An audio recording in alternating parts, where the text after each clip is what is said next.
Aku di dalam hatimu, kasih setiamu yang menghidupkan aku. Sebab aku ini milikmu, tak ku pertahankan hidupku, biar kehendakmu kerjakanlah dalamku.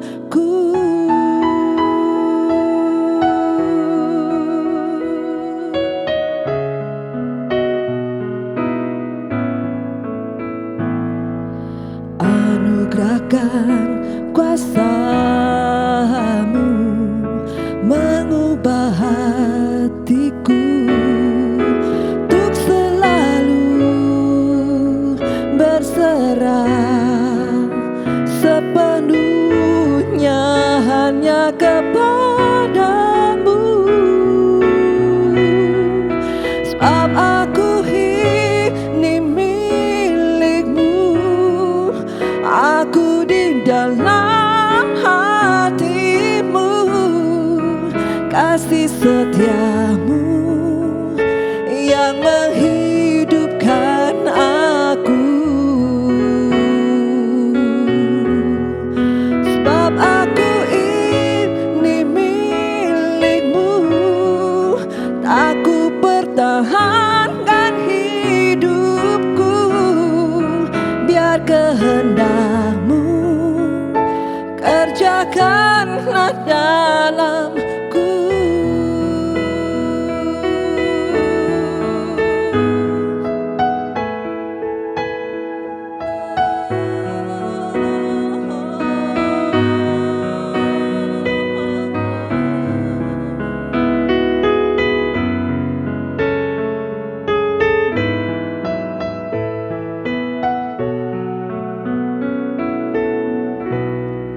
Sebab aku ini milikmu, aku di dalam hatimu, kasih setiamu yang menghidupkan aku. Sebab aku ini milikmu, aku pertahankan hidupku, biar kehendakmu kerjakanlah dalamku.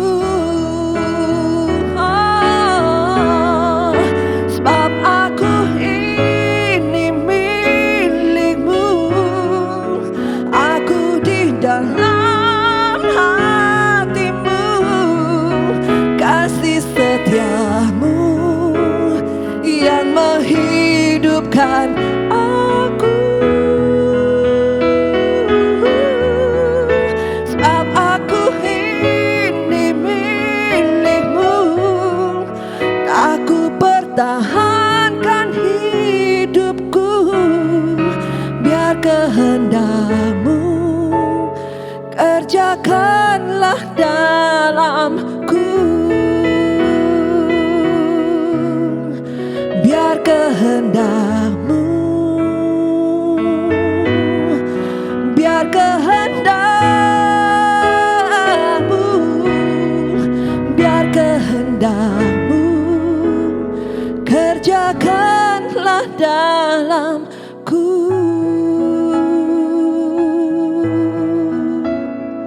Sebab aku milikmu Tuhan,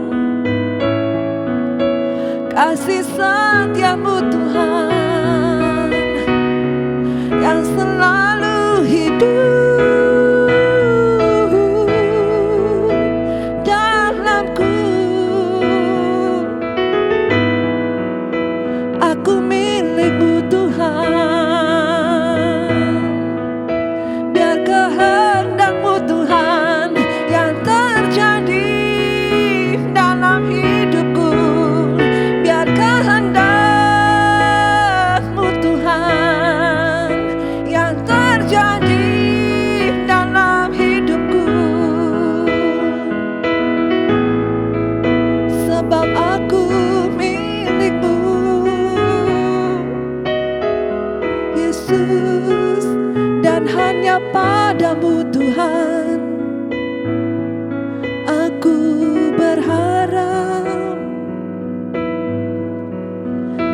hanya padamu Tuhan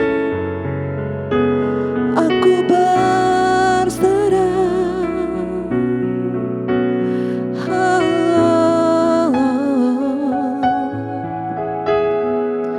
Ya Rama ya Rama ya Rama ya Rama.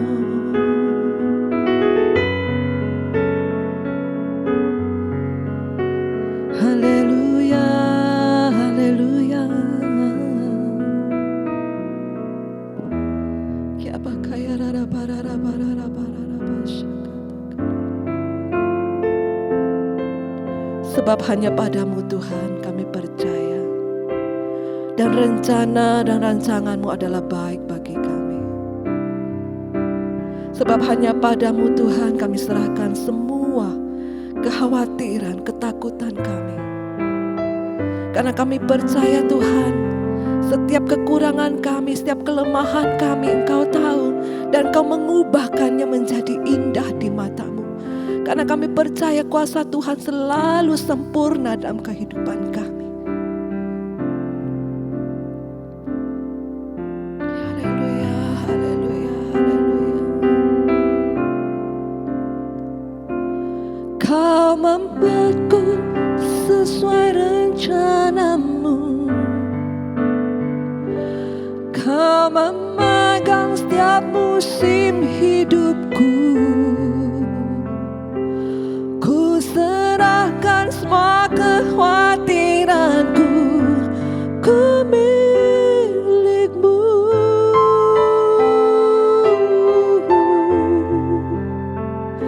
Semua kekuranganku Kau pun tahu. Tetap Kau pandang indah dalam-Mu. Ku angkat tanganku dan berseru, ku milik-Mu.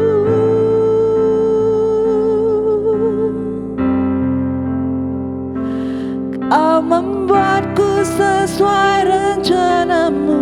Terima kasih Tuhan. Kau memegang setiap musim hidupku.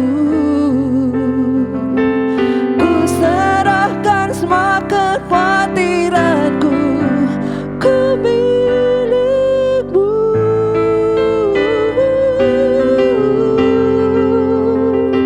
Semua kekuranganku Kau pun tahu. Tetap Kau pandang indah dalam-Mu. Ku angkat tanganku dan berseru, ku milik-Mu.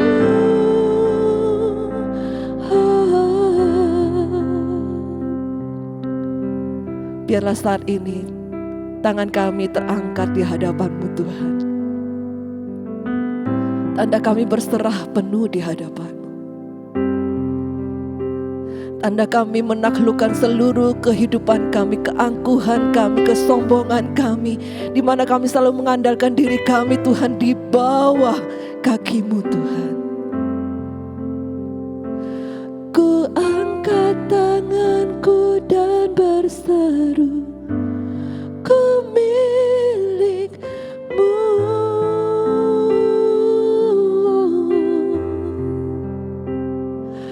Ku serahkan semua kekhawatiranku.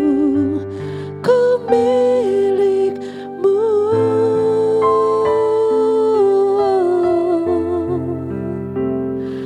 Ku angkat tanganku dan berseru, ku milik-Mu.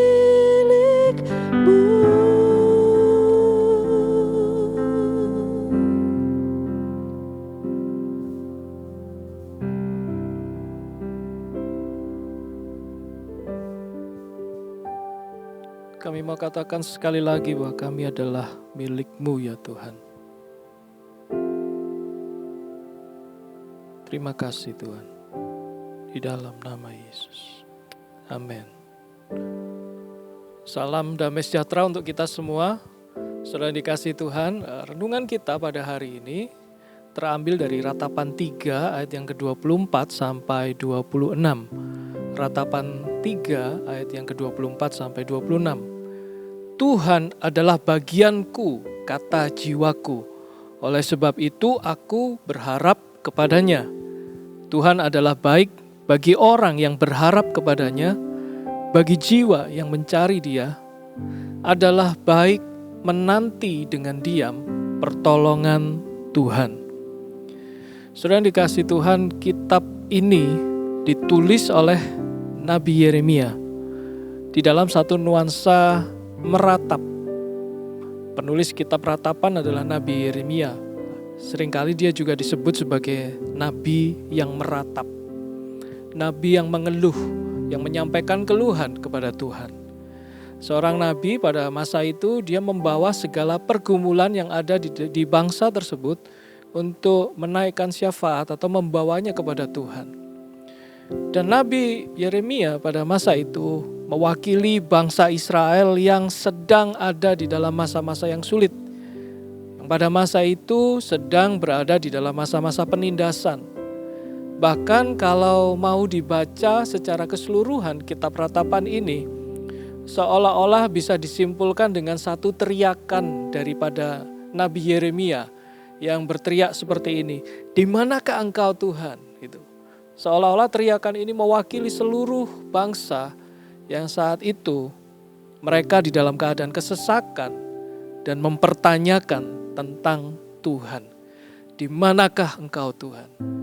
Kapankah sakitku ini berakhir? Kapankah derita ini berakhir? Kapankah penindasan ini berlalu dari kami?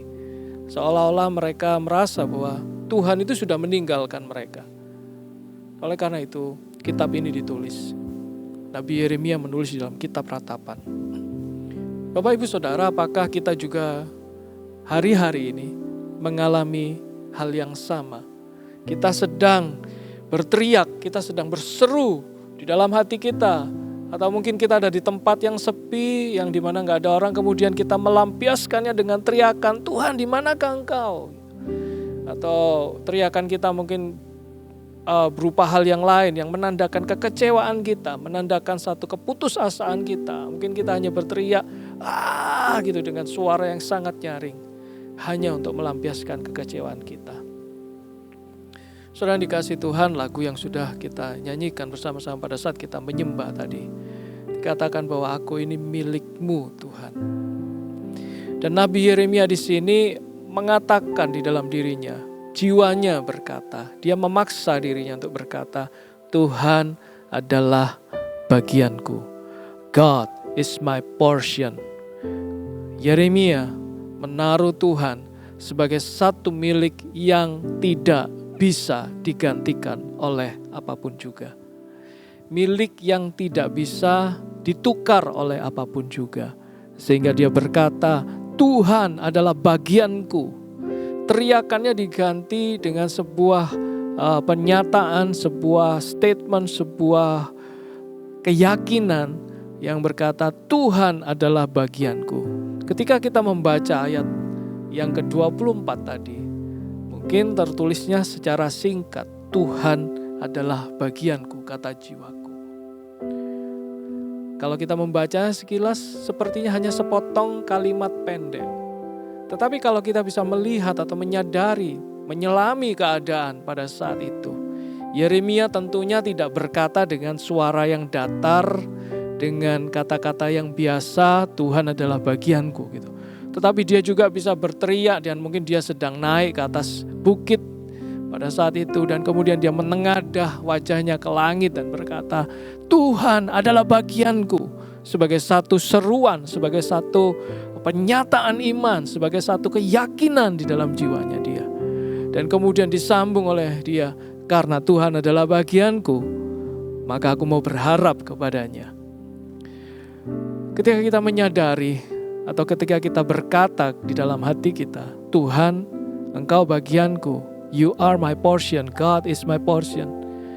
Maka kita seperti sedang berkata kepada Tuhan, bahwa aku ini milik-Mu Tuhan. Oleh karena itu Engkau bagianku. Bapak Ibu Saudara, kalau kita memiliki barang atau memiliki sesuatu yang berharga, kita akan tentu sangat menjaganya dengan berhati-hati. Kita menyimpan di tempat yang terbaik, bahkan kita menjaga merawatnya. Jangan sampai barang yang kita kasihi atau barang yang berharga itu cacat atau rusak dan sebagainya. Ketika kita berkata bahwa Tuhan adalah bagianku dan kita menyadari bahwa kita adalah milik Tuhan, kita harus percaya bahwa pemilik kehidupan kita tentunya akan merawat dengan hati-hati, akan memperhatikan kita. Meskipun seolah-olah pada hari-hari ini kita tidak merasakan kehadirannya. Tetapi ingat, Tuhan pemilik kehidupan kita. Dia yang tahu semua, bahkan yang tidak kita katakan, Tuhan mengerti. Bahkan keluh kesah di dalam diri kita yang sampai kita itu tidak mampu untuk mengungkapkannya dengan kata-kata, Tuhan pun tahu. Segala kekurangan, segala masa lalu kita yang buruk, Tuhan tahu. Dan keterbatasan kita pun Tuhan tahu. Bapak Ibu Saudara, hari-hari ini saya mendengar begitu banyak. Di tengah masa yang sangat sulit, banyak orang yang datang, beberapa dari mereka berkata, "Di mana Tuhan dengan kondisi seperti ini? Aku ini sudah melayani Tuhan lama, tapi kenapa aku masih mengalami hal-hal yang menyedihkan, hal yang menyakitkan dan sebagainya?" Bapak Ibu Saudara, saya ingin menguatkan setiap kita. Kalau itu menjadi pertanyaan kita hari-hari ini. Ingat, Tuhan yang punya hidup kita. Dia pemilik kehidupan kita. Dan sebagai pemilik diri kita, kehidupan kita, maka Tuhan sepenuhnya berdaulat atas kehidupan kita. Mungkin saat ini kita merasa bahwa Tuhan tidak ada di sekitar kita, atau bahkan kita tidak bisa merasakan kehadirannya. Tetaplah percaya, tetaplah berharap kepada Dia.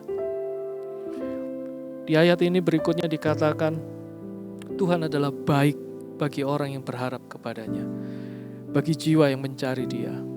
Satu hal yang pasti, Tuhan itu baik.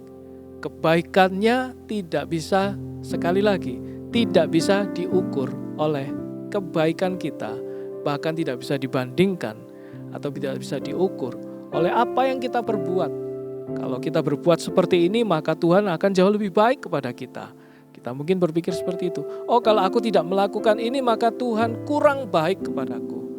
Bapak Ibu Saudara yang dikasihi Tuhan, Tuhan adalah Tuhan yang baik dan Dia tidak bisa dibandingkan dengan kebaikan kita, tidak bisa dibandingkan dengan apa yang kita perbuat. Kebaikannya tetap sama, tidak berubah untuk setiap kita.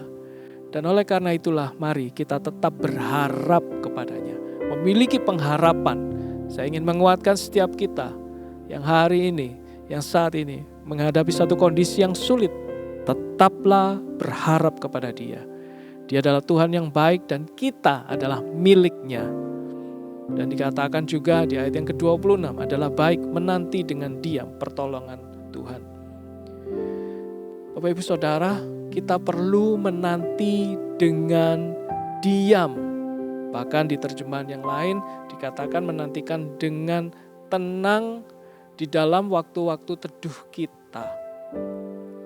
Perlu sekali lagi saya senantiasa mengingatkan untuk kita memiliki waktu teduh, waktu tenang di mana kita tidak diganggu oleh keadaan di sekitar kita, kita tidak diganggu oleh gadget kita tidak diganggu oleh agenda kita yang lain. Ada waktu yang teduh di mana kita bisa menenangkan diri kita.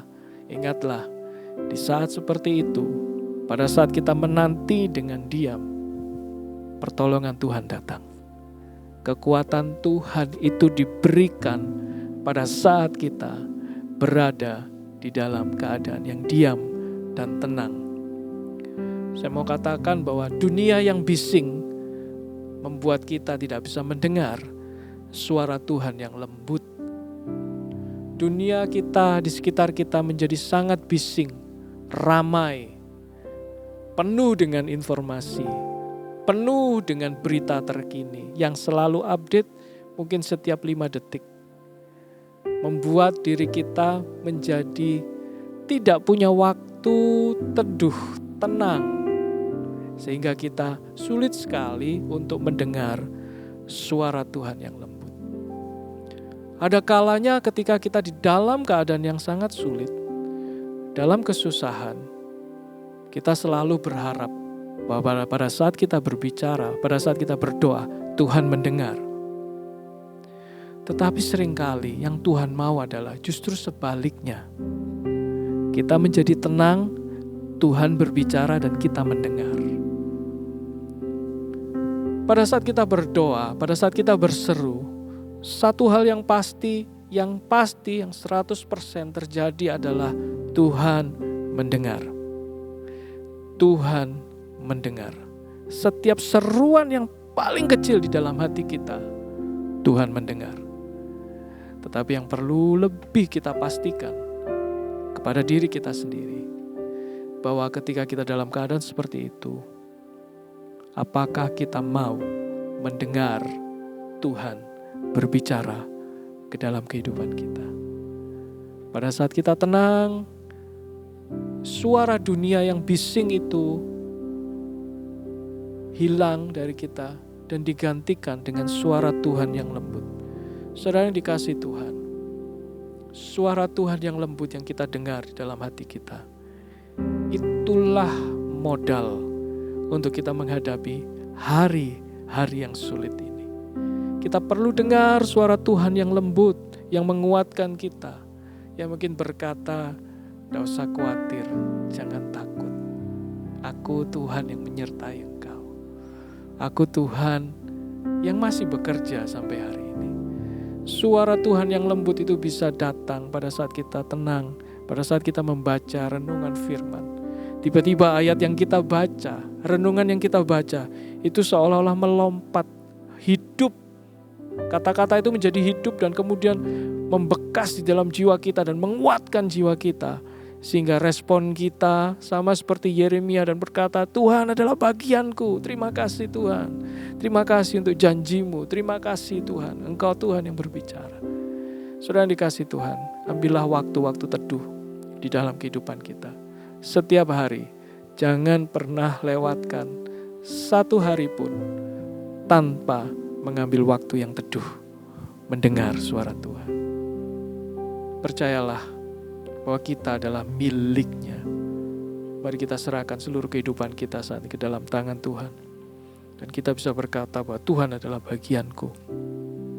Tuhan adalah baik. Oleh karena itu aku mau berharap kepadanya.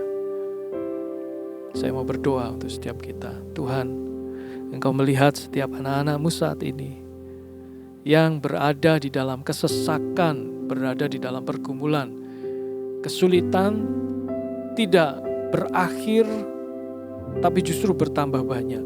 Tuhan, kuatkan setiap kami, setiap anak-anak-Mu. Biarlah hari-hari ini kami mendengar suara Tuhan. Kami mendengar suara Tuhan yang lembut itu di dalam hati setiap kami. Biarlah firman yang kami dengar menjadi tuntunan, kekuatan bagi setiap kami. Terima kasih Tuhan Yesus. Terima kasih. Terima kasih.